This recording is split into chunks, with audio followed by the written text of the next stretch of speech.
യത്തീമിൻ കണ്ണുനീർ തുടയ്ക്കുവാനെന്നെന്നും എത്തുന്നോനല്ലയോ ദൈവദൂതൻ.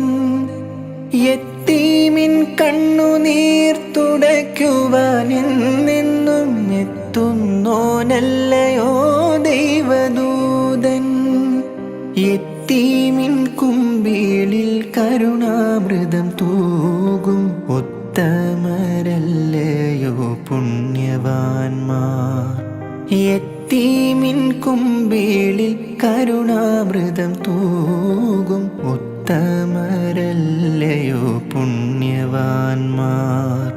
അല്ലാവിൻ കാരുണ്യമില്ലെങ്കിൽ ഭൂമിയിൽ എല്ലാരും യത്തീമുകൾ. അല്ലാവിൻ